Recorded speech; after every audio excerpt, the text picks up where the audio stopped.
con toda su longitud, va a ser difícil que se vaya a desgarrar o que vaya a sufrir alguna lesión.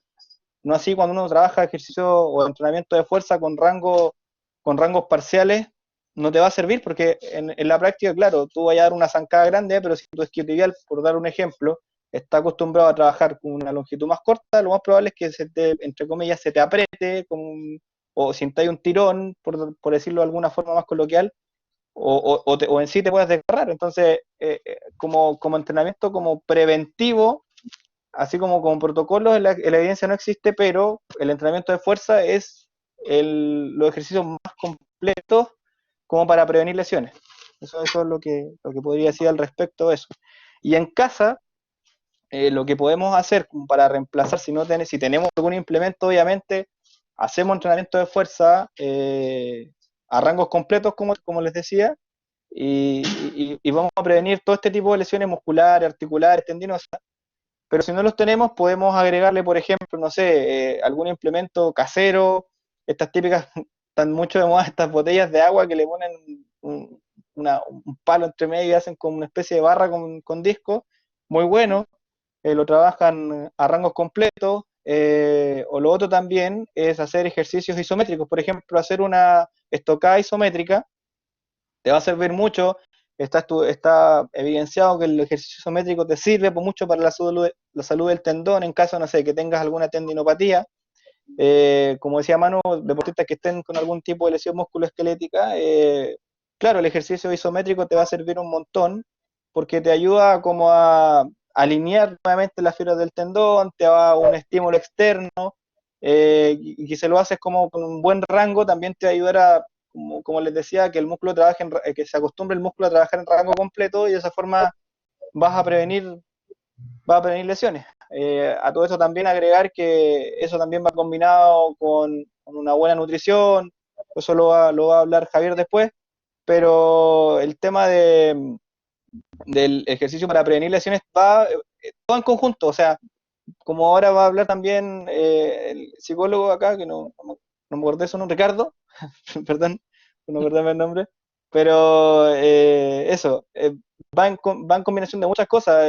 Por ejemplo, si uno lo lleva a lo que se habla ahora de las planificaciones de entrenamiento, muchas veces se sigue un entrenamiento o una planificación de tipo lineal, ¿cachai? Donde todos los días está establecido un tipo de carga, un tipo de repeticiones, y ahora se usa mucho lo que es la periodización ondulante, ya que tenéis que preguntarle al deportista o a la persona que está entrenando si durmió bien, si comió bien, y con respecto a eso, vaya a trabajar el día. Entonces, eso también, o sea, al final vaya abarcando la parte nutricional, la parte psicológica, y también la parte, o sea, si un deportista se siente fuerte, y que dice ahí carga 50%, no te vayas con la carga 50% y le vaya a dar un poco más porque él se siente fuerte. Al final, las tres cosas, la parte física, nutricional y psicología en este caso, te va a ayudar a prevenir una lesión si trabajáis todo en conjunto y lo hacéis bien. O sea, eso es como lo que podría decir en este caso acerca como de la prevención de lesiones.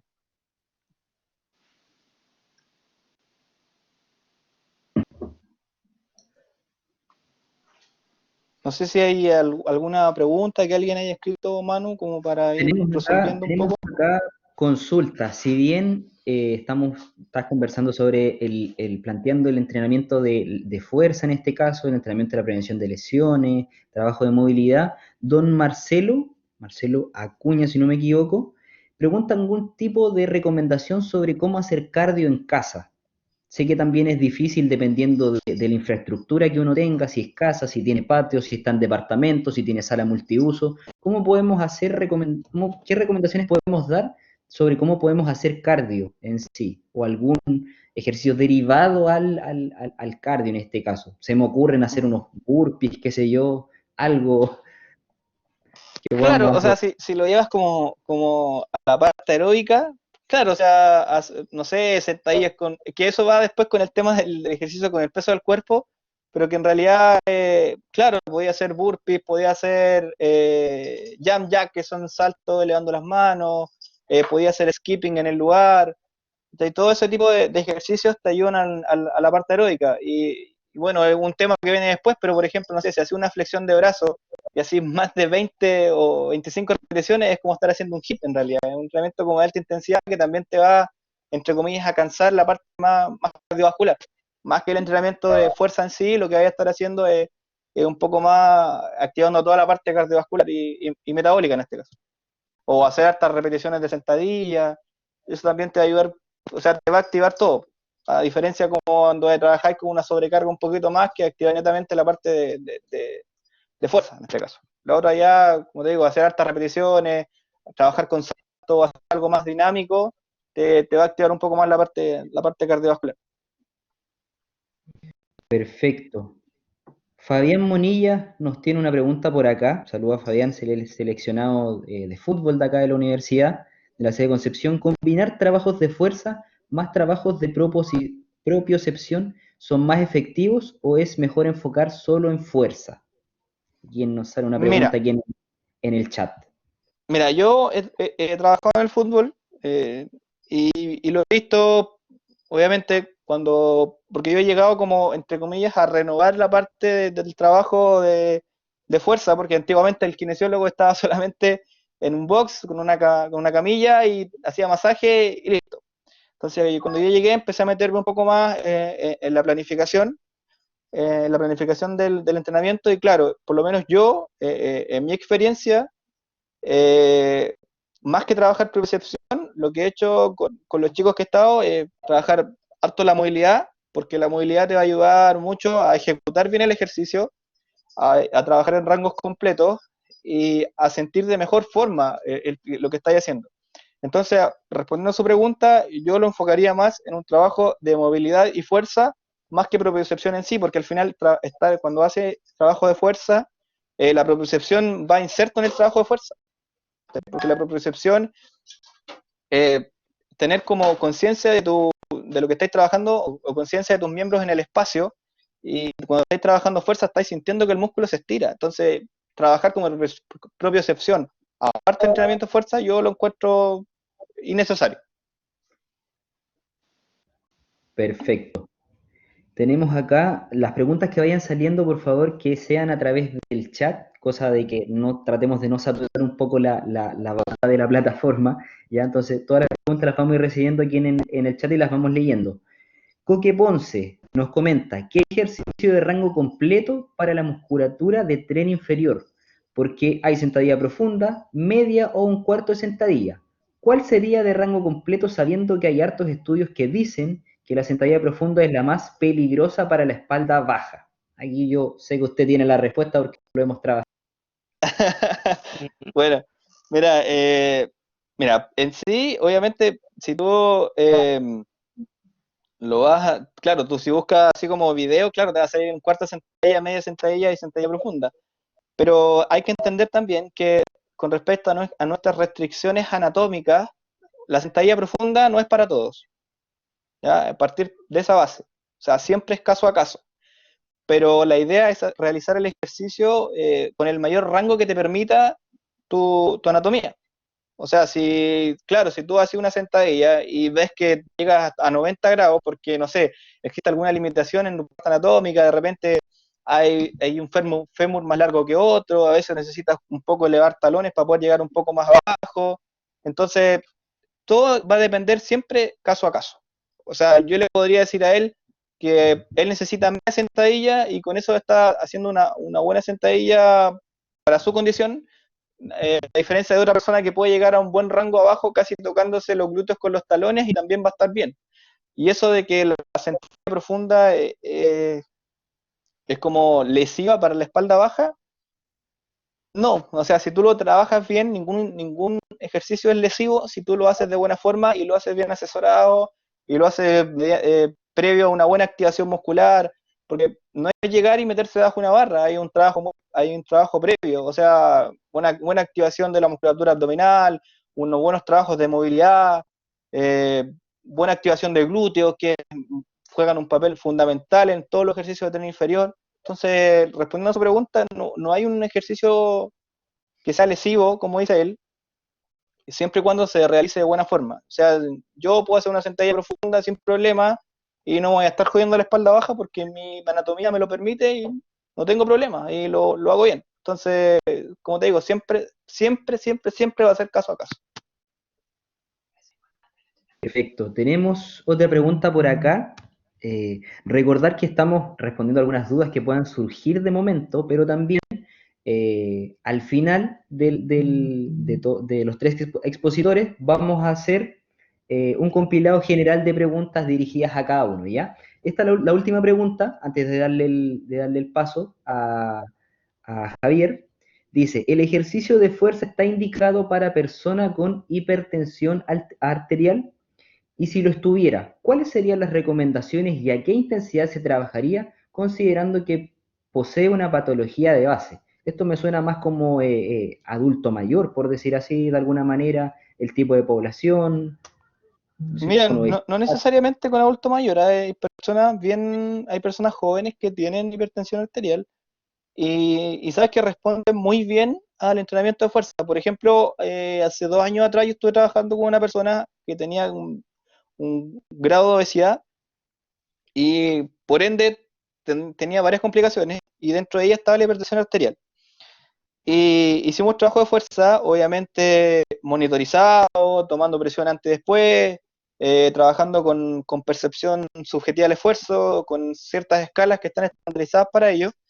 Y sabes que respondió muy bien al trabajo de fuerza. O sea, la intensidad no se la podría decir a él porque, como te decía, igual que el trabajo de fuerza, también es caso a caso. Y hay que ir viendo cómo la persona se va sintiendo en el momento, pero no hay contraindicación para la hipertensión arterial. Al contrario, el entrenamiento de fuerza te sirve, te ayuda a regular la presión. O sea, con la persona que yo trabajé, por lo menos, bajó ciertos milímetros de mercurio en su presión arterial y anduvo muy bien, porque si tú te vas a la base de entrenamiento de fuerza, cuando haces, por ejemplo, una sentadilla, genera una vasodilatación periférica, que eso te ayuda a disminuir la presión. O sea, y si tú lo haces de forma crónica, la presión arterial va a bajar. Y con esta persona con la que yo estuve, como te digo, bajaron milímetros de mercurio. Y cuando lo consultamos con el médico tratante, ella le sugirió que siguiera trabajando en lo mismo porque le había ayudado harto. Aparte de con ella, aparte del entrenamiento de fuerza, también hacíamos lo que se llama entrenamiento concurrente, que es mezclar ejercicios aeróbicos con ejercicios de fuerza en la misma sesión. Entonces, yo le recomendaría a él que si hay una persona con hipertensión arterial, trabajar, como te digo, estos entrenamientos concurrentes que son, como te digo, mezclar entrenamiento aeróbico y entrenamiento de fuerza, ya sea, no sé, partir con entrenamiento de fuerza y terminar con aeróbico, o partir con aeróbico y terminar con fuerza, pero la idea es mezclar las dos cosas en una, porque está estudiado que en una persona común y corriente que no sea deportista de élite, no hay algún tipo de interferencia entre los tipos de ejercicio. En un deportista, obviamente que sí, va a interferir el entrenamiento de fuerza con el aeróbico, porque están muy activos sus vías de señalización, si lo vamos a algo más micro, pero en una persona común y corriente no existe no está tan activo, entre comillas, estas vías de señalización, entonces los periodos son muy cortos, entonces no alcanza a generarse una interferencia entre las dos vías y se genera un beneficio total para la gente con este tipo de patología, ya sea hipertensión, ya sea diabetes, todo lo que es patología crónica. O sea, si es bien controlado, bien monitorizado, no hay problema. Al contrario, genera un muy buen beneficio, pero siempre es importante asesorarse de buena forma. Perfecto. Quedamos pendientes entonces, Francisco, con un par de preguntas. Te invito a que vayas visualizando el chat para que al terminar podamos irlas respondiendo una por una, muy brevemente. ¿Ya? Perfecto. Muchas gracias por comentar desde tu área, Francisco.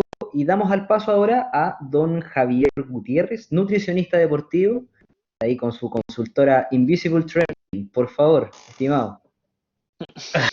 Hola, ¿cómo están? Chin, chin. Hola, ¿cómo están? Bueno, mira, yo quería empezar con un tema distinto, pero me quiero anexar también a la información que decía Francisco, desde el ámbito nutricional. Generalmente la gente se pregunta qué debo comer antes, qué debo comer después, unos ejercicios, que en realidad es importante comer antes, o es importante comer después. Yo les puedo decir que la importancia es saber lo que necesita cada uno en base a la necesidad de cada uno. Es súper importante lo que decía Francisco en ese sentido, en que no porque esté en cuarentena recién voy a empezar a hacer intensidades altas si es que nunca he hecho ejercicio. Y saber también que mi rutina de ejercicio que yo hago, también saber cuánto dura, a qué intensidad estoy trabajando y qué tipo de ejercicio estoy haciendo en estímulos de algún grupo muscular. ¿Ya? ¿Por qué? Porque si estoy trabajando después más o menos hora, un poco más de una hora, recién pudiese considerar colaciones pertinentes, importantes después del entrenamiento. Generalmente me gusta explicar de manera básica que necesito dos colaciones después de entrenar. Dos colaciones importantes, una rica en carbohidratos y una rica en proteínas. Y al hablar de carbohidratos, perfectamente puede ser, por ejemplo, un plátano del porte de tu cuadra.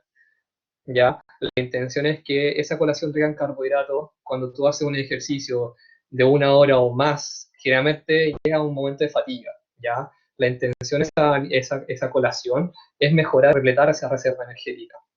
La otra colación rica en proteínas, que puede ser perfectamente un batido proteico o un alimento rico en proteínas, puede ser para, ¿sabes qué puede ser? Es para mejorar en ese sentido esa recuperación después del ejercicio. Generalmente tú haces el ejercicio a intensidades que pueden ser un poquito más altas de lo normal, tus fibras musculares se rompen. Esas fibras musculares las tienes que recuperar, las tienes que en ese sentido mejorar pos de tu rendimiento deportivo o para poder mejorar netamente tu estado físico, ¿ya? Generalmente me gusta hablar que el entrenador rompe al deportista y el área nutricional ayuda a mejorar esa recuperación, también área kinésica, área psicológica y todas las áreas pertinentes. Pero esa fibra muscular rota tenemos que recuperarla. Y esa recuperación se hace con tiempo, se hace con alimento, se hace con hidratación importante y se hace también con algo súper importante que no hacemos muchas veces, que es el descanso corporal, que vamos a hablar más adelante. Hablando de eso, quiero tomar una temática importante en tiempo de cuarentena. Generalmente la gente no sabe qué hacer en tiempos como estos. O sea, hemos estado cuántos días encerrados, en los cuales algunos muchas veces no hemos salido a la casa. 7 días, 8 días y muchas veces algunos se planifican semana a semana, día a día en temas alimentarios. Hay muchos que no hacen, por ejemplo, un pedido del mes, sino pedidos de día o de semana. Y justo les pilla que la despensa está vacía o semi vacía. Por lo tanto, qué saber hacer para poder estar bien a nivel nutricional, a nivel alimentario en estos tiempos. Lo importante, y algo que es súper importante en ese sentido, es, primero, conocer lo que tengo. Conocer lo que tengo en la despensa, conocer lo que tengo en alimentos pertinentes para saber más o menos cómo yo me puedo planificar.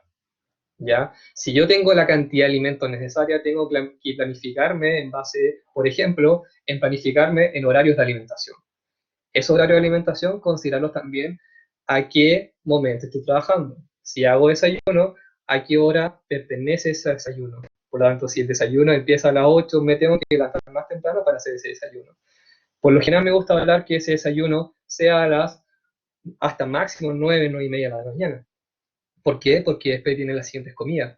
Y ahí la importancia, saber cuánto es la cantidad de alimento que tengo que incorporar y también los tipos de nutrientes que tengo que valorar.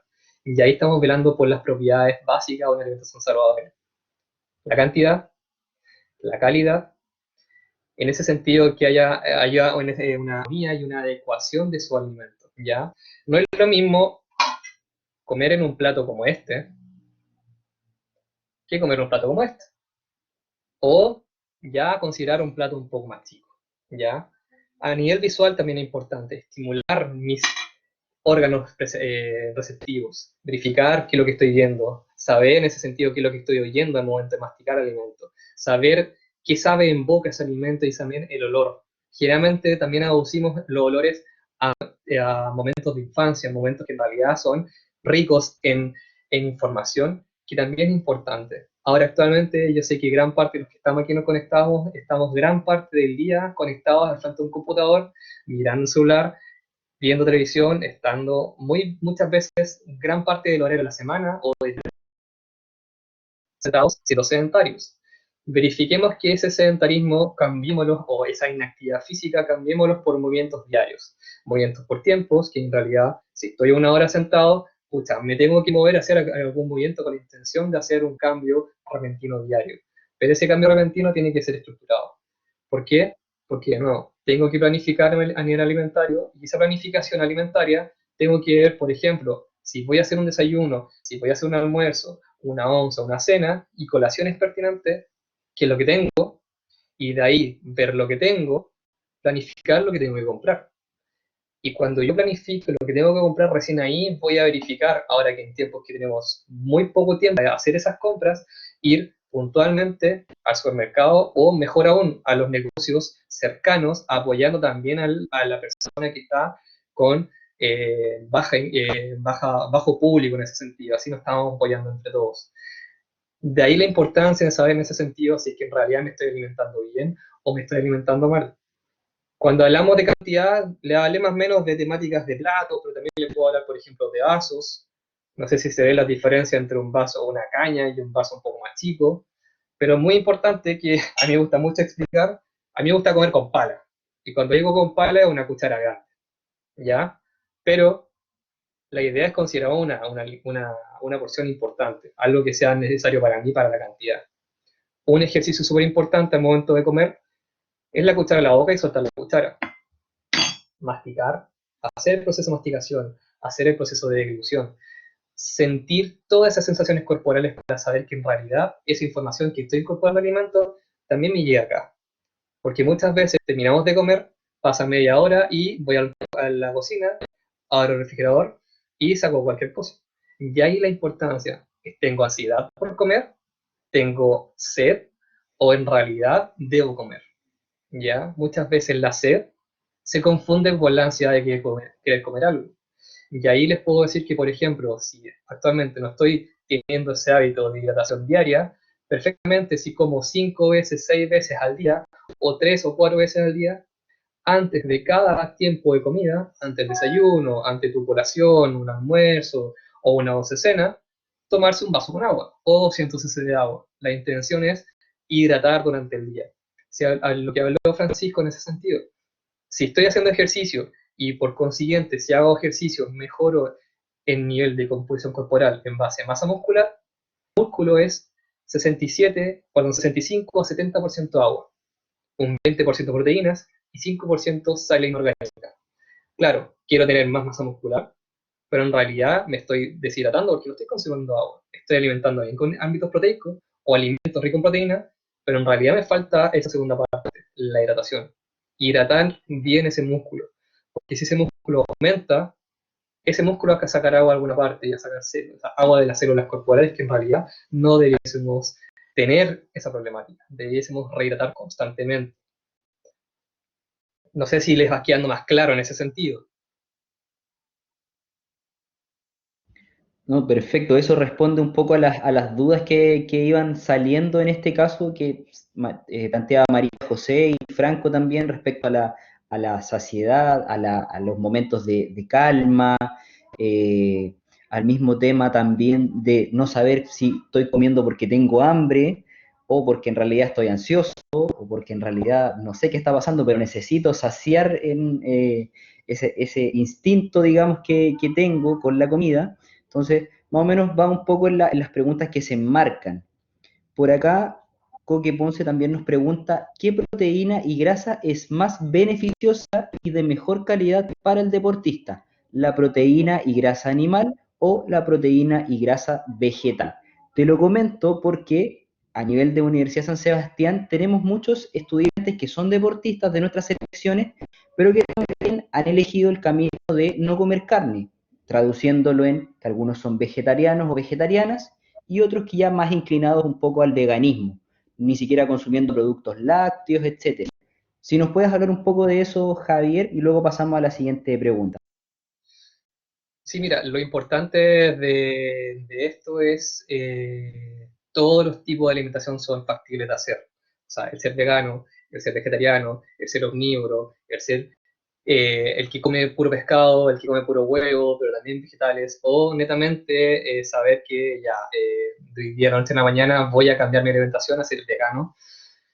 Lo importante es hacer un proceso, ¿ya? La pregunta es, ¿qué proteína o grasa es beneficiosa? Generalmente se explica que la proteína como tal, en mayor porcentaje de valor biológico de esa proteína, mejormente es de proteína animal. Lo que no quiere decir que el alimento de origen vegetal sea malo, sino que la cantidad que necesita la persona para poder asimilar debe ser un poco mayor. Y en ese sentido, ese poco mayor tiene que ser complementado. Ya, te pongo un ejemplo. Si la proteína de un huevo es un poco más completa y más completa que de una legumbre, es cierto. Ese huevo yo lo puedo complementar. Si yo te digo, por ejemplo, que el desayuno tengo que incorporar, por ejemplo, 20 gramos de proteína como mínimo, y en realidad sé cuántas gramos de proteína tiene un alimento, pensemos en un huevo. Un huevo tiene 6 a 7 gramos de proteína. Si yo quiero considerar 20 gramos, debo considerar que en realidad con 3 huevos tengo más o menos 18. Tengo más o menos la cantidad de proteínas del desayuno. Pero ¿qué pasa si no como huevo y tomo leche? ¿Qué pasa si tomo leche? O sea, si no tomo leche y como avena. Ahí tengo que verificar las cantidades de cada uno para saber más o menos cuánto es lo que necesito. Si te explico en ese sentido, las legumbres se deben complementar con algún cereal. Por ejemplo, cuando hablamos de las lentejas, con arroz, el poroto con tallarines, por ejemplo, el garbanzo con choclo o con papa, la intención es que se complementen para hacer una proteína completa. ¿Ya? La intención es complementariedad alimentaria. No es que sea algo más bueno o más malo en temas proteicos, pero sí ser responsable en el alimento que estoy incorporando. Si estoy pensando en las grasas, claramente las grasas de origen vegetal son mucho más beneficiosas que la de origen animal. Pero pensemos que el alimento de origen animal tiene grasas como, por ejemplo, grasas beneficiosas como la del pescado, que perfectamente puede tener omega 3. Y el omega 3 ayuda al deportista, por ejemplo, después de haber entrenado, a disminuir el proceso inflamatorio después de entrenar. Por lo tanto, si yo te digo después de entrenar consumo una colación rica en carbohidratos y una colación rica en proteína, si ese deportista hace ejercicio de alto impacto que quede con dolor articular o alguna molestia que no necesite a todo esto, perfectamente puedo incorporar un alimento rico en omega 3, como en ese sentido, como el pescado. Pero la palta es una muy buena fuente, los frutos secos muy buena fuente, que son alimentos vegetales. Perfecto. Vamos a ir resolviendo algunas dudas al final para los que vienen recién conectándose acá a nuestro webinar. Vamos a ir resolviendo algunas preguntas al final, pero la última pregunta antes de darle el pase a Ricardo, que nos va a hablar un poco de psicología deportiva desde su área. Se repite bastante la tendencia acá. ¿Recomendable o no recomendable el ayuno antes de hacer ejercicio? El ayuno intermitente en algunos casos. Yo sé que algunos deportistas trabajan con eso. Entonces, si nos puedes comentar muy brevemente, recomendaciones, sí, no, ¿por qué? Bueno, la respuesta a todas esas preguntas es depende. Depende de hartos factores. Y ahí Francisco se ríe también. Depende por qué, porque en realidad si una persona nunca o está acostumbrada a hacer desayuno y tú le dices, bueno, desde ahora en adelante vamos a hacer ayuno intermitente y más encima esa persona entrena en la mañana, lo más probable es que va a durar medio entrenamiento y le dar fatiga y se va a desmayar. ¿Ya? Y también, mano, te ríes porque... ¿Por qué? Porque es un proceso personal, un proceso fisiológico personal. Y ahí en ese sentido es todo entrenable. Como es el entrenamiento físico, también existe el entrenamiento invisible. Chin, chin. ¿Por qué? Si yo te digo en ese sentido, ¿puedo entrenar ayunas? Sí, puedo entrenar ayunas. Tengo gente que entrena en ayunas en intensidades muy altas y rinden muy bien. Pero existen personas que en realidad le hago entrenar. Y no como que yo les diga entrena como yo le planifico el entrenamiento, sino que le planifico la alimentación como un ayuno intermitente, que sí lo he hecho, porque algunos factores se pueden aplicar. Esa persona me ha respondido súper bien. Hemos estado en contacto, sí, pero algunas personas que dicen en realidad no puedo porque no me acostumbro a ese tipo de alimentación. Ahora, yo siempre les digo, existe un proceso. No puedo hacer algo tajante de la noche a la mañana. Tiene que ser un proceso paulatino, ya con la intención de que de a poco se vaya acostumbrando y si no se acostumbra, mantener ese objetivo que quieren cumplir. Pero la estrategia que hay que variar cuando se habla de entrenamiento como dieta cetogénica, ayuno intermitente y harta variables que no se come alimento durante la mañana, perfectamente puedo aplicarlo siempre y cuando esa persona se adecue a lo que está haciendo como entrenamiento y se adecue también a la planificación alimentaria. Perfecto, muchas gracias Javier. Te invito a que revises alguna consulta aquí en el chat, en el costado derecho de tu pantalla, para que Dale, buenísimo. luego podamos conversar muy previamente. Y a continuación le damos al paso al señor Ricardo González Ferrada, psicólogo deportivo, ¿ya? Quien nos va a hablar un poco sobre el momento actual, maneras de afrontarlo y también sobre la reflexión que es muy importante durante este proceso para el deportista, para este tiempo que tiene el deportista para consigo mismo y poder analizar, visualizar, etcétera. Lo dejo a usted, maestro, por favor. Bueno, primero, antes que todo, buenas tardes a todos los participantes. Veo que están bien interesados en los temas que han presentado hasta mis compañeros. Y la parte mental cobra un rol sumamente primordial en esta contingencia actual en la que estamos, en esta cuarentena, en esta etapa de confinamiento. Em, Porque en el fondo es una situación nueva para todos, pues, ¿no? Nadie había vivido históricamente una situación así, ¿ya? Si nos remontamos quizás a tiempos pasados, quizás la gente que vivió guerras mundiales, quizás en Europa, sí vivieron confinamiento mucho más severo, ¿no? A diferencia de lo que estamos viendo nosotros, pero en el mundo actual ya estamos todos encerrados en nuestras casas y no estamos realizando las actividades que cotidianamente practicamos. Y para un deportista eso en verdad también es bien fuerte en un inicio, ya porque se extraña la práctica, pues, se extraña el poder eh, compartir con el cuerpo técnico, en el caso de del deporte que es colectivo, compartir con los compañeros, ese contacto, esa red de apoyo que genera eso. Entonces, no solamente se pierde la práctica deportiva en sí, por la que cotidianamente se realiza, sino que también se pierde el aspecto social, o sea, que hay todo un contexto. Ahora, como deportista en el fondo, los deportistas tienen formas de afrontar esto en el cual sacan ventaja, a diferencia quizás de otras personas que no lo practican, ¿ya? Porque el deporte te lleva a superar adversidades, te lleva a adaptarte a situaciones en las cuales a lo mejor no pensaste que iba a estar, no sé, un marcador en contra, una final que a lo mejor vas perdiendo y tienes que dar vuelta a ese resultado, etcétera, etcétera. Una lesión, por ejemplo, que también es muy similar al contexto actual, ya, porque en el fondo una lesión de larga data, que requiere en este caso un reintegro de mucho mayor tiempo, va a generar obviamente sensaciones negativas en el deportista. Esa sensación, esa ansiedad también de querer volver luego a la práctica, muy similar a lo que se está viviendo hoy en día. Entonces, hay que adaptarse, po. Esa es la invitación, porque en el fondo o te quedas con el problema, y el problema podría ser, bueno, ¿qué sería así si no estuviésemos con la pandemia? Quizás estaría entrenando, quizás estaría compitiendo, quizás estaría cumpliendo los objetivos que me tracé a corto y mediano plazo. Bueno, no, ahora estamos en un momento presente donde obviamente el autocuidado es primordial, la salud es primordial, el estar con vida también es muy, yo creo que debe ser la máxima para todos. A lo mejor no estamos todavía al nivel, y ojalá que no lo estemos, al nivel de España, Italia, Estados Unidos, porque no hay muchos fallecidos hasta ahora, pero si te pones a leer artículos, te das cuenta que allá la máxima es estar con vida. Entonces, en el fondo cambia un poquito esos objetivos, o sea, ahora es estar sano.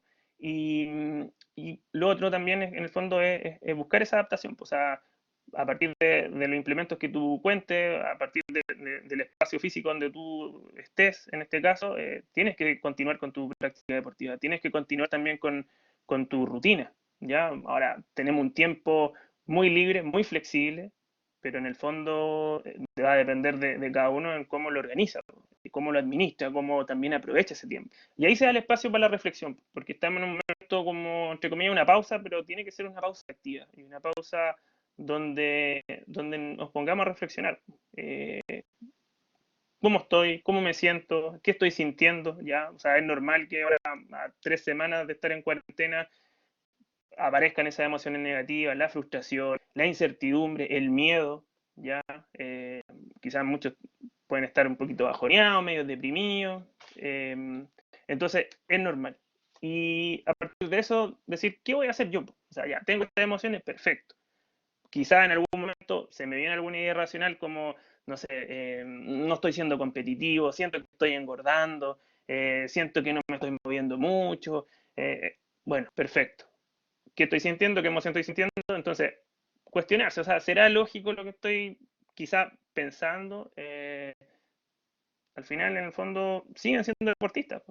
Estamos en una situación puntual, pero siguen siendo deportistas. Y ahora, ¿qué voy a hacer? ¿Cómo lo voy a afrontar? ¿Cómo voy a solucionar esta situación? Y ahí es muy importante la experiencia previa, es decir, comenzar a recordar pues, episodios donde quizás les tocó difícil, les tocó duro, y qué hay para resolver esa situación, ese escenario difícil, adverso.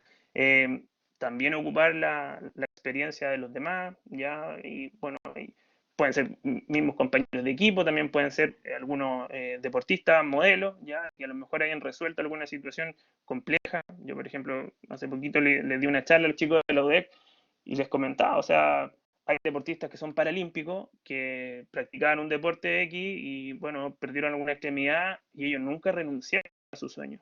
Se reinventaron y siguieron compitiendo, inclusive en las mismas disciplinas. Le contaba de un surfista brasilero, que claro, él su pierna, pero él siguió, en este caso sigue practicando su deporte y ahora es uno de los mejores surfistas a nivel paralímpico. Entonces, en el fondo, es importante también ver esa experiencia inspiradora que dan otros deportistas.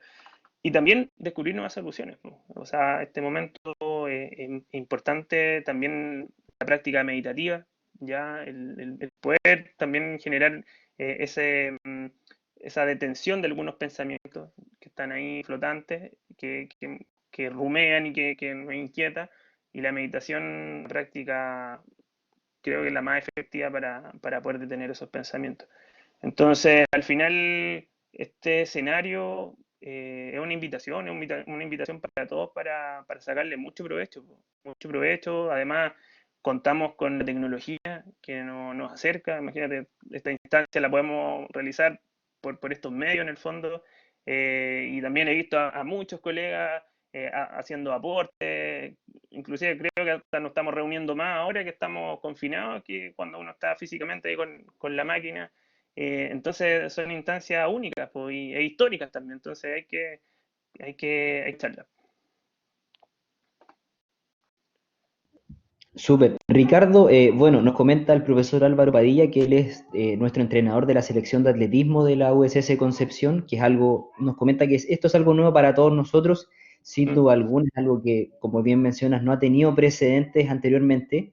Y también José Luis te hace la pregunta dirigida.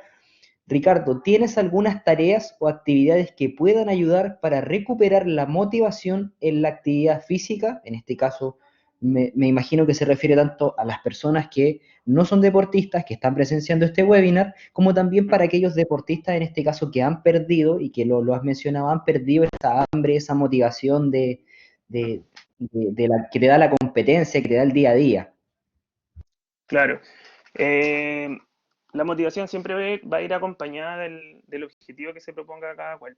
Y ahí es importante que el objetivo primero sea realista. Es decir, a partir de lo que tenemos, como dije en un inicio, del contexto en el que estamos, proponerme un objetivo. Puede ser desde, no sé, levantarme más temprano porque a lo mejor, claro, ahora quizás se desordena un poquito el ciclo del sueño y a lo mejor me estoy despertando más tarde. Bueno, quizás partir con algo muy sencillo como despertarse más temprano. Despertar y a lo mejor hacer actividad física al despertar. Cositas que son tan a la mano y que eso en el fondo, si tú las vas cumpliendo, que pueden ser pequeños pasos, te va generando sensación de autoconfianza, te va generando sensación de autoeficacia, es decir, esa sensación de que lo que yo me propongo, lo logro. Y esos pasitos, pasito más pasito, al final te va generando esta sensación de que, bueno, estoy dominando, estoy controlando los pensamientos, estoy controlando mis emociones, porque al final eso es lo que busca el deportista, o las personas también en general, o sea, tener un poco el control de uno mismo, o sea, que la mente no te la gane, sino que la mente juega a tu favor. Entonces los objetivos tienen que replantearse a partir del presente, o sea, el día a día, no vivir del pasado, ni tampoco vivir mucho en el futuro, y decir, bueno, ¿qué va a pasar? ¿Esto cuándo va a terminar? Ojalá ya esté en mayo nuevamente reintegrándome a mi deporte, a mi actividad física. No, vivir el día a día, el presente, eh, y en el fondo tener un plan de acción, pues tener un plan de acción para ir cumpliendo estas metas que pueden ser metas semanales, o sea, no necesariamente que sean metas tan a largo plazo, porque la meta a largo plazo nos genera ese feedback que te permite ganar en autoconfianza. Perfecto, tenemos dos preguntitas más. Una que nos hace Daniela Gómez, en este caso Daniela seleccionada de voleibol, de acá de la sede de Concepción, ¿ya? Y te pregunta, Ricardo, claro, ¿existe algún momento específico en que sea mejor meditar? Por ejemplo, una hora o lugar donde sea mejor realizar esta práctica. Vemos hoy en día también en las redes sociales muchas clases de meditación, clases de yoga, están contribuyendo mucho, obviamente, a la salud mental de la población en general, pero que también los deportistas prefieren, lo toman como una opción a tranquilizar un poco todo lo que está pasando por su mente. ¿Qué nos puedes contar de eso? O sea, el horario no va a depender de cada cual, de cada cual. Lo importante es que se haga una rutina, o sea, que esa práctica meditativa se haga a diario y que al final sea un hábito el poder hacer la meditación. Eso es lo más importante. Y bueno, para meditar propiamente tal, claro, es un entrenamiento en el fondo. O sea, va a tomar quizá un par de días, un par de semanas, para lograr ese efecto de dejar la mente en blanco, por lo que se logra con esta práctica oriental. Ahora, hay una práctica occidentalizada de la meditación que es el mindfulness, bien, es sumamente efectiva y que en el fondo lo que busca es que tú te sitúes en el presente. ¿Y cómo nos podemos situar en el presente? Conectándonos con nuestras sensaciones. O sea, muchas veces es la mente la que te está haciendo hacer interpretaciones, ya, que te hace percibir cosas, pero en el fondo son tus sentidos los que te sitúan en el presente. ¿Qué estoy viendo? ¿Qué estoy escuchando? ¿Qué estoy sintiendo? ¿Qué estoy degustando? Eso es lo que te sitúa en el aquí y en el ahora. Entonces, algo tan sencillo, pero que muchas veces, la mayoría de las veces, las dejamos pasar por alto. Perfecto. Y una última preguntita antes de enviar un saludo a un destacado deportista que tenemos entre nuestras filas. Don Mauricio Barrios, atleta, nuestro atleta, nos pregunta, al salir de una lesión y volver a los entrenamientos, siempre quedan esos fantasmas de volver a lesionarse, esa sensación de no, quizás no dar el máximo o de cuidarse un poco más o de un bloqueo mental que sucede. ¿Cómo puede enfrentar eso el deportista? Si son lesiones largas, sí, pues genera miedo, pues eso es algo, es una realidad. Ahora, cuando un deportista tiene una lesión de larga data, es muy importante el poder manejar esas emociones, principalmente, ya las emociones negativas, la ansiedad, la depresión, muchas veces, los miedos, ya poderlo atender, trabajarlo. Y una de las formas, bueno, hay dos maneras en este caso, uno son las técnicas de relajación, otro también son técnicas donde permita detener estos pensamientos negativos y modificarlos a pensamientos positivos. Y una técnica que es sumamente fundamental y que también es aplicable al contexto actual es la visualización, ¿ya? Que la visualización son ensayos mentales que practica el deportista, en la cual, mediante la imaginación, ya tratando de, obviamente, no solamente imaginar lo visual, sino que imaginar todos tus sentidos para poder estimular el máximo de zona a nivel cerebral, permita al deportista ensayar, por ejemplo, una acción técnica, poder imaginar, por ejemplo, cuándo va a competir o cómo va a competir, ya le permite en este caso realizar el mismo entrenamiento que practica en cancha o la misma competencia que puede realizar en cancha, lo hace mentalmente. Cuando eso se perfecciona, se realiza de forma, en este caso, regular, los resultados son muy buenos, porque el reintegro deportivo, en este caso el deportista, muchas veces se puede dar inclusive en tiempos mucho más prontos que los que puede estipular el médico, el traumatólogo. Y también una vez que se reintegra, el desfase que puede generar ese reintegro va a ser mucho menor. Ya, yo tengo el caso de una chica, el Javier se va a acordar, de un atleta juvenil que ya tuvo una lesión en el hombro, una fractura, y estuvo, creo, fuera 2 meses y tenía que competir el nacional. Y con ella trabajamos esos 2 meses a punta de visualización, visualización, visualización. Ella después tiene su reintegro en un mes y no me acuerdo si sacó el segundo lugar a nivel nacional. ¿Ya? Entonces, el Guti se acuerda. Entonces, al final, la visualización es una herramienta súper buena. Cuando se practica bien, cuando se hace, como digo, de forma regular, obtiene unos muy buenos resultados. Perfecto, muchas gracias Ricardo. Felipe Cárdenas, le mandamos un saludo a Felipe. Felipe, uno de nuestros deportistas destacados de la USS Concepción, tanto aquí en la región como a nivel nacional. Felipe Cárdenas es estudiante de kinesiología y medallista panamericano en los recientes Juegos Panamericanos de Lima, medallista de oro, perdón, mejor dicho, en la disciplina de remo, y nos comenta, cuando el pescador no está en el mar, está en tierra preparando sus redes. Sin duda alguna, un mensaje que nos deja Felipe, que está en un proceso olímpico. Recordemos que los Juegos Olímpicos de Tokio fueron postergados para el próximo año, entonces todos estos deportistas, en este caso deportistas chilenos e internacionales de otros países, continúan en este proceso, que son los que están, yo creo que viviendo a máxima exigencia, tanto física, a niveles de alimentación, como también mental. Todo esto, lo que estamos conversando hoy en día. Eh, Así que un saludo muy grande a Felipe, que nos dice siempre con la mente fría y el corazón caliente, y damos espacio a algunas dudas que nos fueron quedando, preguntas dirigidas respecto a, por ejemplo, actividad física. Francisco, si los pudiste leer algunas, yo te puedo comentar acá alguna que salió por aquí. A ver, don Nicolás Poblete nos dice, yo al hacer sentadillas pongo discos planos y chicos en el suelo y pongo mi balón arriba de ellos para bajar más. ¿Eso puede generar problemas? Mira, eso de lo que explicaba anteriormente tiene que ver con el tema de las dimensiones anatómicas. Generalmente va a depender si tu sentadilla es dependiente de rodilla o dependiente de cadera. Tiene que ver mucho eso. O sea, si tú, por ejemplo, bajas bien en la sentadilla sin poner nada, y si vas a poner discos sobre tus talones, lo vas a hacer más dominante de rodilla que de cadera. O sea, va a trabajar un poco más el cuádriceps, dejando un poco de lado, no es que no trabaje, pero dejando un poco más de lado lo que es glúteo y lo que es isquiotibial, por ejemplo, por decirlo de alguna forma.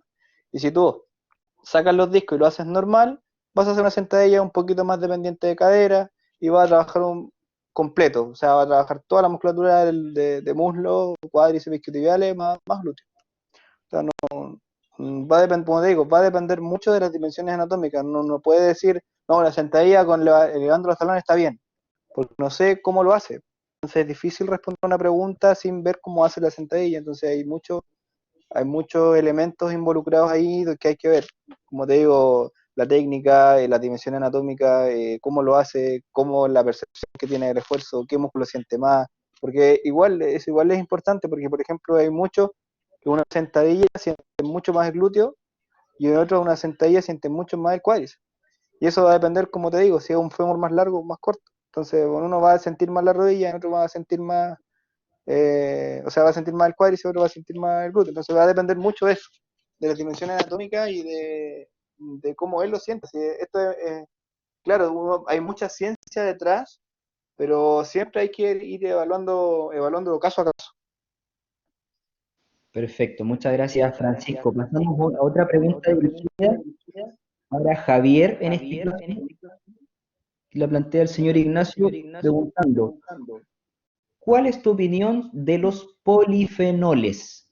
Si es que conoces un poco, si nos puede hablar de ello, Javier, respecto en cuanto a temas de nutrición en este caso. Sí, esa, sentido, Miguel, ¿se escucha? Sí. Sí, ya bien. Mira, por lo general, polifenoles les puede dar a entender a la gente como antioxidantes, en ese sentido, como para poder recuperar. A ver, recapitulemos esa información. El hacer deporte también te crea una problemática en ese sentido, que es el envejecimiento celular, ¿ya? Mientras más respiramos, mayormente lo estamos envejeciendo, ¿ya? Porque cada aire, digamos, hay aire libre, ¿ya? Y en ese sentido, para poder disminuir ese proceso de envejecimiento celular, podemos incorporar alimentos que tienen su funcionalidad antioxidante, y ahí perfectamente pueden caer los polifenoles como tal. La intención es que cuáles son las cantidades para cada persona, y de nuevo es súper importante saber quién es la persona, cómo es la evaluación y a qué objetivo estamos derivando. O sea, yo le puedo dar al deportista mucha cantidad de suplementación, pero mi información importante es que sea mayormente alimento más que suplementación. Ese alimento claramente pueden ser alimentos ricos en polifenoles, alimentos con origen vegetal, que tienen capacidad antioxidante, que ayudan a recuperar procesos inflamatorios, que ayudan a recuperar procesos de envejecimiento celular. Lo importante es que generalmente todos esos alimentos ricos en polifenoles, antioxidantes, alimentos que ayuden a recuperar, sean para incorporarlos como tal en cantidades importantes para cada persona, ¿ya? La importancia es que depende siempre de cada persona. O sea, lo mismo que dice Ricardo, lo mismo que dice Francisco. Generalmente uno no puede decir, para ti esto es lo que tú debes hacer en base al objetivo que vamos a cumplir. Siempre se trabaja en base a un proceso, en base a un objetivo. Y ojalá que ese objetivo sea súper alcanzable. Un objetivo a corto plazo, pero claramente también tienes que trabajar un objetivo a largo plazo para saber más o menos para dónde quieres llegar. Pero siempre se vive el día a día y sabiendo en ese sentido cómo va progresando ese deportista o esa persona que está incorporándose al ejercicio en base, por ejemplo, al planteamiento alimentario que estamos haciendo en base a ese objetivo en común para que lo que en ese sentido está trabajando con el entrenador, con kinesiólogo, con psicólogo y con nutricionista y todos los profesionales derivados del apoyo hacia ese deportista. Perfecto. Muchas gracias, Javier. Esperamos hayamos resuelto la duda de que nos planteaba Ignacio. Y Ricardo, pregunta dirigida para ti también. Juan Pablo Uribe, me imagino, seleccionado de fútbol de nuestra institución, nos comenta: hola Ricardo, me ha tocado escuchar mucho de amigos y conocidos perdón la expresión un poco coloquial, el estar chato con la familia y con la convivencia dentro de la casa. Y creo que en verdad ha sido un tema para mucha gente en este caso. ¿Qué recomendarías tú ante esta situación? Considerando de que la gran mayoría de nuestros estudiantes, de los deportistas, inclusive del ámbito profesional, realizan una vida mayormente, yo me atrevería a decir, tres cuartos del día fuera de casa y solamente uno llega quizás a dormir o por lo general está los fines de semana un poco más en la casa. ¿Cómo podemos enfrentar esta situación ya que ahora estamos en convivencia plena 24/7, los 7 días a la semana? ¿Qué nos puedes comentar acerca de eso? Sea, yo creo que lo más importante es la comunicación, el poder dialogar ese inconveniente en el fondo y dialogarlo sin matiz o darle el menor matiz emocional, porque muchas veces cuando a veces uno discute algunas cosas, le da ese matiz, bueno, no se llega muchas veces a acuerdo, sino que se genera el efecto contrario. Entonces es importante que todos los miembros de la casa, como planteas tú, que quizás muchos de los chicos no están en casa y ahora están con los papás, con los hermanos, el poder en el fondo plantear la necesidad de cada uno po, y llegar a un acuerdo. Esto es como el trabajo en equipo. Bueno, en la familia es muy similar. O sea, en el fondo todos tienen que al final tener como una especie como de objetivo común. En este caso va a ser quizás el respeto de los espacios, el respeto de los tiempos, ¿ya? Pero importante el diálogo y buscar la instancia de diálogo, o sea, en buenos términos, donde también esté esa escucha activa, o sea, el saber escuchar, sí, saber obviamente plantear el problema, pero también saber escuchar y atender bien también a cómo responder la necesidad del otro. O sea, esto es como al final, si yo pido de ti algo, bueno, también voy a dar de mí lo que tú esperas en este caso. Entonces, al final es como tratar de que todos puedan llegar al final a un consenso común.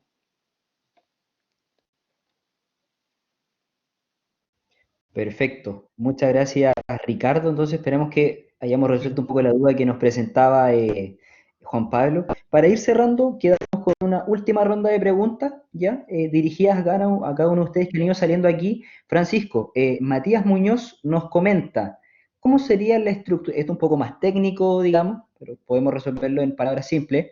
¿Cómo sería la estructuración de un entrenamiento de fuerza en casa?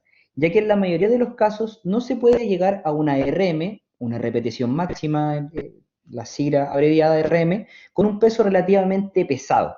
¿Y cuántas veces a la semana puedo repetirlo? ¿Ya? No sé si nos puedes comentar un poco, Francisco, acerca de esta consulta que tiene Matías. Mira, con respecto a lo que es repetición máxima o darle un grado de intensidad al entrenamiento, lo puede hacer con la percepción subjetiva del esfuerzo o RPE. Por ejemplo, no sé, por una misma escala de Borg, por ejemplo, de 0 a 10, ¿cachai? De 0 lo que menos has sentido y la mayor carga que has sentido es 10 y hacerlo de alguna forma así.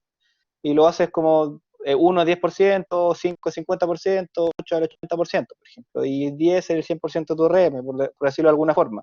De esa forma lo puedes ir estructurando. Y lo otro es las repeticiones en reserva. Por ejemplo, no sé, si llegáis a 12 repeticiones y decís, ya puedo hacer 15 te quedáis con estas 12 y trabajáis aproximado, no sé, al 70%, por decirlo de alguna forma.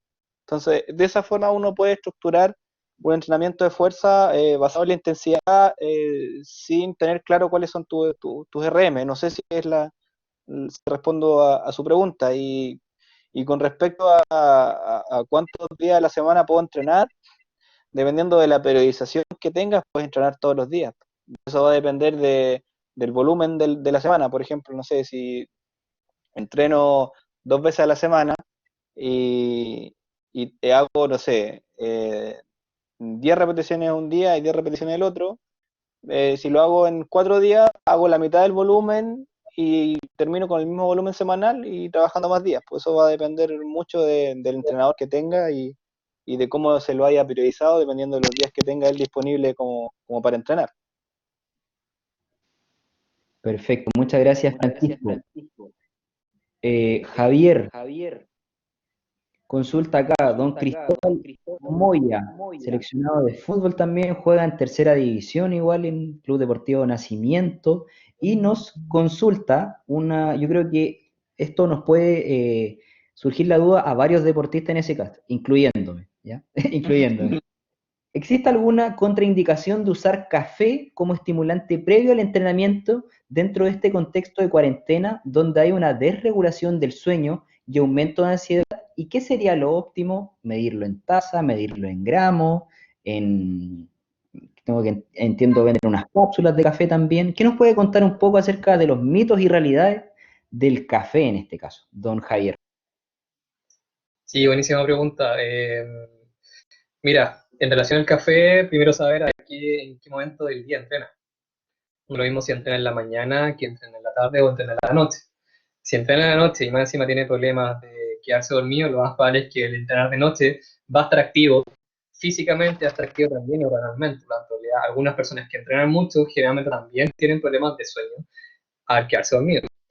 Si tú me dices que lo vas a consumir, o perdón, vas a entrenar en la mañana, te diría perfectamente lo puedes consumir. O sea, en realidad el café como cafeína, no como café como tal, la cafeína la puedes consumir todos los días siempre y cuando llegue a un punto que tú digas, en realidad lo que estoy consumiendo no me está haciendo efecto, bueno, ahí vas a necesitar dosis mayores o de lleno dejar cafeína y hacer un proceso depurativo con la intención de, al momento de 5 o 6 días de nuevo, empezar de nuevo a hacer un ciclo de ingesta de café. Pero por lo general, en ese sentido, la ingesta de café como cafeína lo puede incorporar previamente al entrenamiento, 1 hora, 45 minutos, incluso media hora antes de, incluso sabiendo las cantidades, que por lo general se habla de 3 a 6 gramos por kilogramo de peso. Más allá, estás considerando una ingesta que no te sirve o en realidad te serviría, pero ya estaríamos pensando en incorporar mayormente problemas de que te vas a crear una dependencia física, fisiológica para hacer el ejercicio, que lo más probable es que no sientas ningún efecto de ingesta de esa cafeína. Ahora, café, me gusta hablar mucho del café de grano más que el café de frasco. Y ahí me he informado más por unos amigos, también un colega, le envío saludo también a la Muñoz que tiene un emprendimiento. El café de grano, ¿por qué? Porque generalmente uno habla generalmente del café de grano y el café de frasco.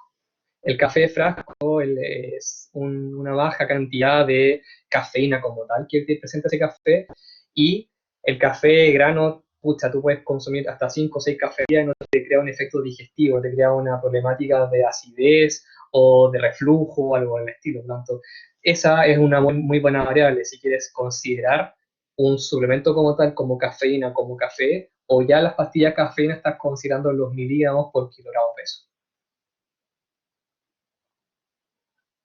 Perfecto, muchas gracias Javier por tus recomendaciones.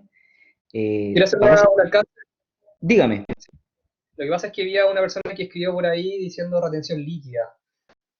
Generalmente algunos deportistas tienen esa problemática o algunas personas, no deportistas, personas que en realidad pueden tener alguna enfermedad crónica o de lleno, retienen líquido.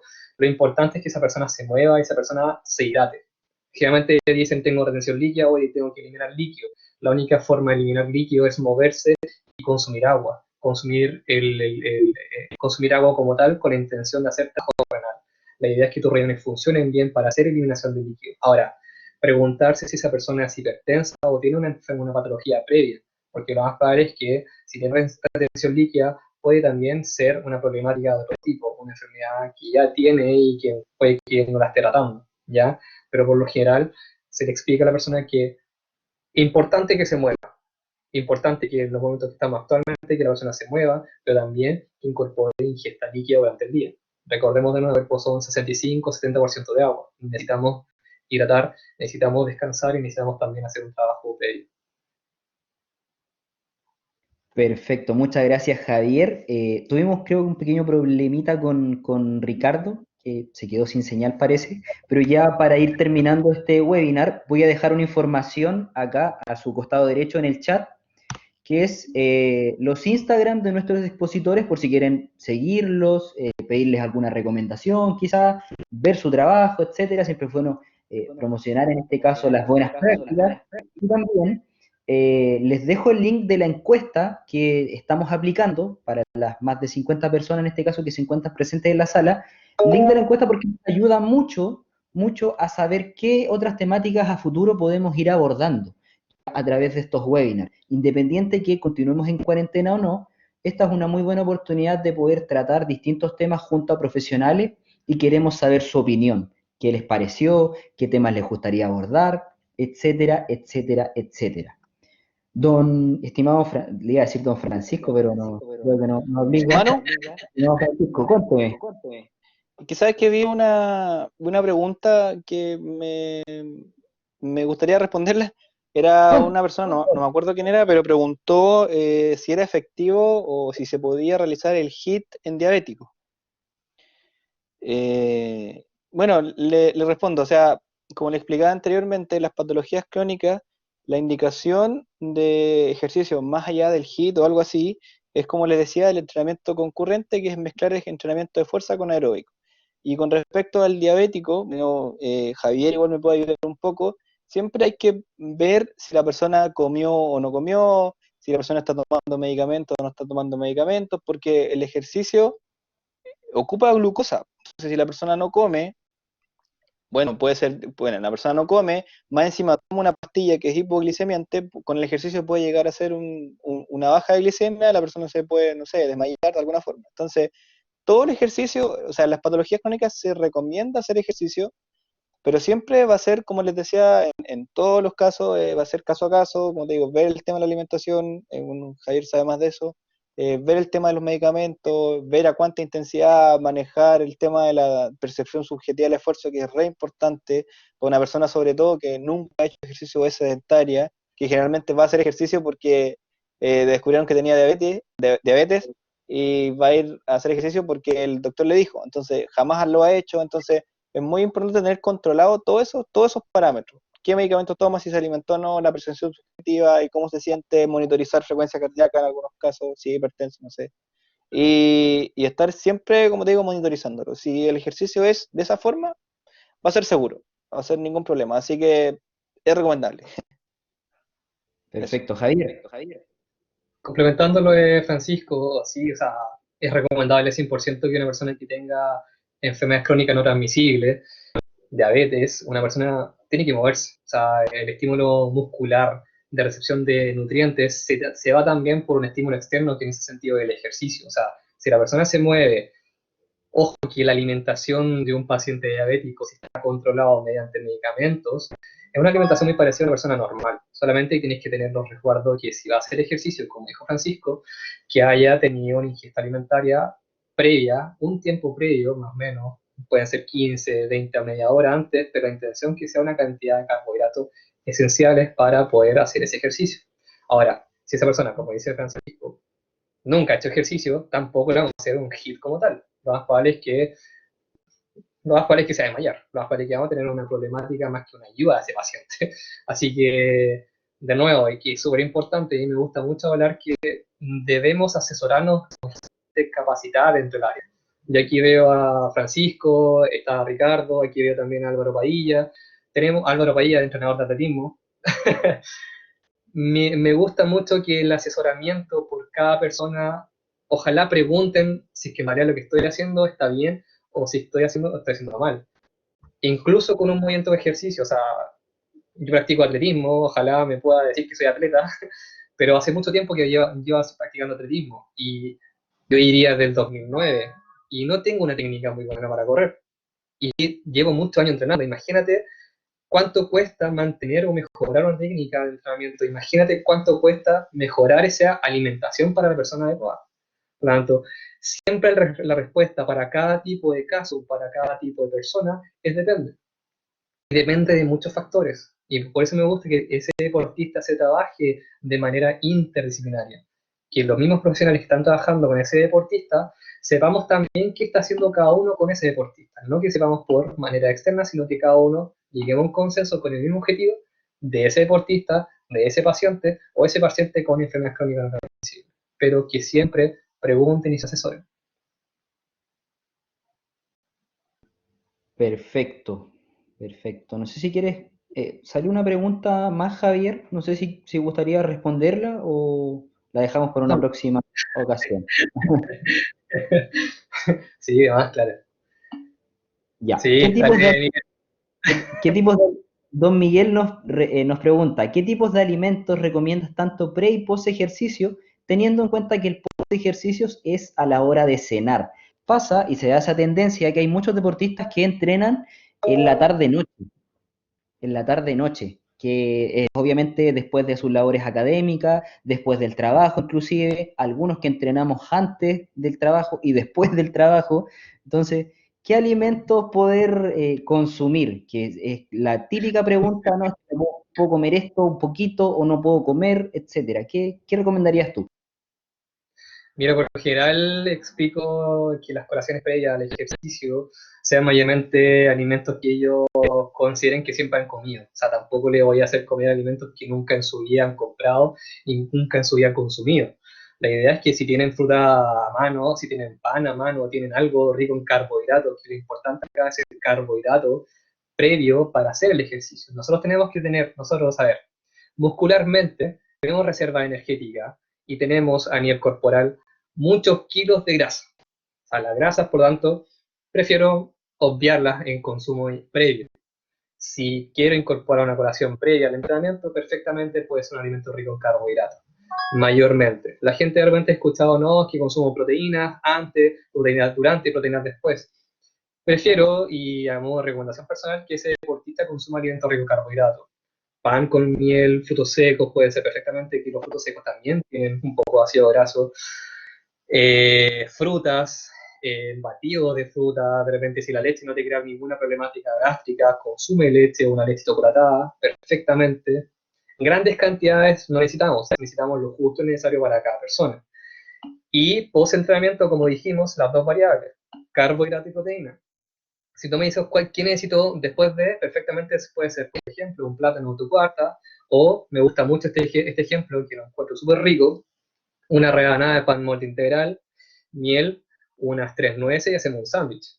Tienes el dulce de la miel, tienes el carbohidrato también del pan, tienes la fibra del pan, tienes los frutos secos que son crocantes, que tú al momento de masticarlos sientes el crunch y sientes la sensación que comiste algo rico, y más encima, para después de entrenar tampoco es duro. Generalmente los que han entrenado a alta intensidad y los entrenadores le han sacado la mugre, después que han botado en el piso, no le vas a dar a un paciente o a un deportista que se come una manzana después de, lo más probable es que agarre la manzana y te la tire por la cabeza. Pero lo importante es que el alimento sea de una digestibilidad importante y una cantidad necesaria para esa persona. Si hablamos de proteínas, puede ser perfectamente, si queremos empezar a incorporar alimentos como hábito alimentario, puede ser perfectamente una leche chocolatada. La leche chocolatada puede ser es rica en carbohidratos, es rica en proteínas y más encima en carbohidratos. Ya existen comités olímpicos, por ejemplo, de Estados Unidos, que a los deportistas después de entrenar le dan leche chocolatada. ¿Y por qué? Porque el deportista suda harto, el deportista tiene un gasto energético alto y aparte se tiene que recuperar. Y la leche chocolatada tiene las tres variables. Muy bueno. Y si le adicionas, por ejemplo, a esa leche un poco de avena, listo. Ya estás bien en recursos previos y recursos posteriores al entrenamiento. Pero de nuevo, el entrenamiento después de 1 hora con la intención de que ese deportista se tenga que recuperar de ese periodo de entrenamiento. Perfecto, ahí tenemos Una, Ricardo una nuevamente. acotación, perdón, Manu, Sí, una acotación a lo que dice Javier, que hace poco igual se hizo un estudio donde se comparó el Gatorade, la cerveza sin alcohol y la leche chocolatada. Y claro, o sea, la cerveza sin alcohol era, era la mejor, incluso un poquito más que la leche chocolatada, pero obviamente no le vamos a dar tanto no le vamos a dar a los deportistas cerveza sin alcohol, o sea, no se va a ver muy bien. Pero por eso sí, la leche chocolatada es muy buena por el tema de que tiene un poquito de carbohidratos y como dijo, si le sumamos avena o le sumamos otras cosas va a andar mucho mejor. Así que, no, muy bien. súper. Tenemos a Ricardo nuevamente con Sí, nosotros. Sí, Tuvimos problemas disculpe, técnicos. pero me entró el COVID al computador, pero ya. Le ganamos, le ganamos. Ricardo, algo que nos Sí. quieras comentar como para ir cerrando este webinar, alguna reflexión, alguna invitación que quieras hacerle al público que todavía no nos está viendo.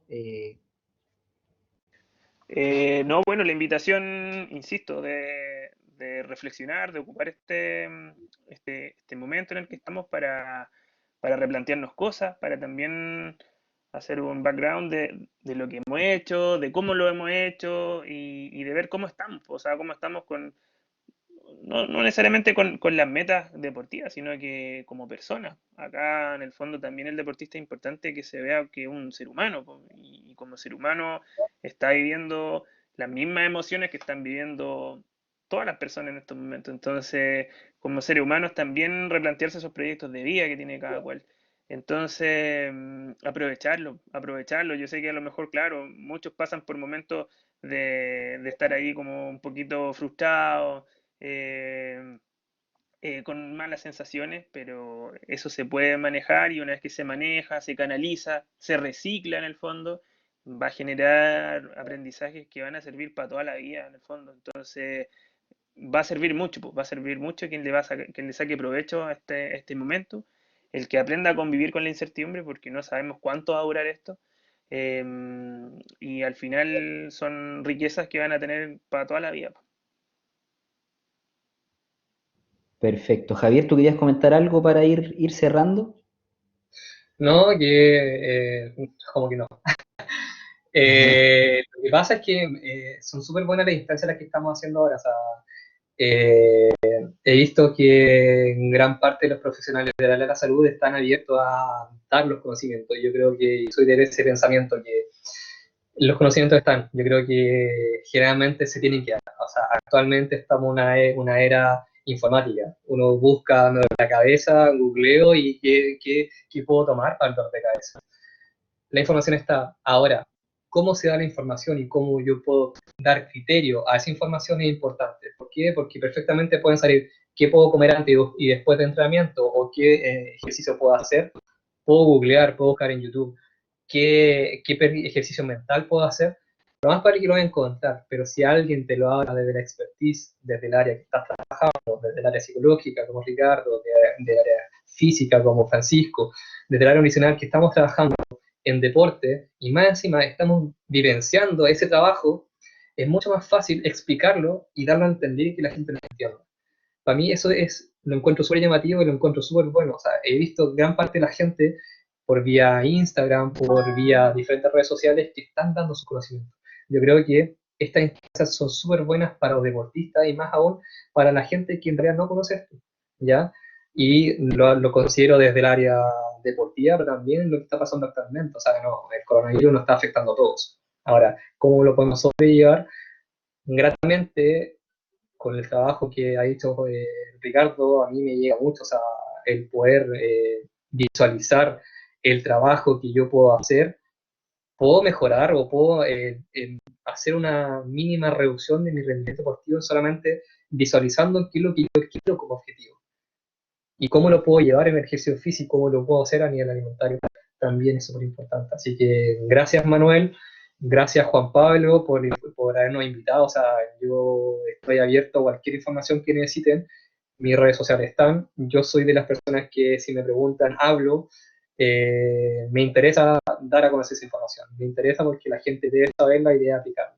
Porque así disminuimos gran porcentaje. Imagínense que desde el año pasado, arriba del 80% de las personas son sedentarias y más encima son obesas y tienen problemáticas de enfermedad crónica. O sea, qué mejor manera que más encima ahora que estamos gran parte del tiempo en la casa, poder ayudar a esas personas. ¿Por qué? Porque no estamos viendo, pero no nos estamos tocando. No estamos viendo en ese sentido cómo es la persona. Es súper importante tener ese feeling con la persona, pero también saber llegar a ella en base a la información lo más básica posible. Así que muchas gracias, Manu, muchas gracias, Juan Pablo, y gracias a la Universidad de San Sebastián por hacer esta apertura de instancia. Eso. Perfecto. Muchas gracias a ti, muchas gracias a Ricardo, muchas gracias a Francisco por darse el tiempo de poder sentarnos a conversar un día en la tarde sobre distintos temas y esperamos poder generar otra instancia, quizás hablando de otras temáticas, no nos cerramos a nada obviamente, y que podemos, como si bien lo mencionabas, informar y sacar de algunas dudas a la población en general, ¿ya? A modo personal, agradecer a las más de 70 personas que tuvimos el pic en este caso de visualización, así que agradecerle a cada uno de ustedes, chiquillos, de verdad, por sus preguntas, por plantear las dudas que tienen, por informarse, etcétera. Como les dejé mencionado acá arriba, tenemos una encuesta que me gustaría mucho que la pudieran responder todos ya, en donde buscamos ideas, buscamos mejorar este tipo de webinars para poder brindarle lo mejor a cada uno de nuestros estudiantes y a la población en general también. Recordar que esta actividad es totalmente gratuita, así que para que se informen. ¿Ya? Dejé las redes sociales también de cada uno de nuestros expositores para que los visiten, les escriban si tienen alguna duda, etcétera. Siempre es bueno replicar las buenas prácticas. Y les comento, ojo, que por si no se dieron cuenta, está siendo grabado el webinar, ¿ya?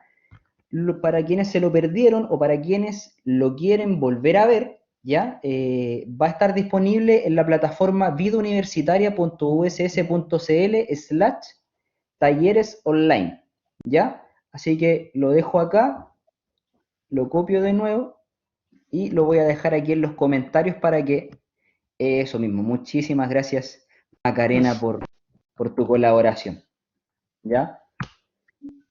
Así que me despido, ha sido un gusto. Mi nombre es Manuel Alarcón, soy coordinador de deportes de la sede de Concepción. Agradecer a Juan Pablo Salgado, agradecer a Macarena y a todo el equipo de deportes y vida universitaria de la Universidad San Sebastián por confiar en este proyecto y esperamos seguir difundiendo más actividades y más temáticas, ¿ya? Que estén muy bien, nosotros quedamos hasta acá. Un abrazo grande para cada uno de ustedes y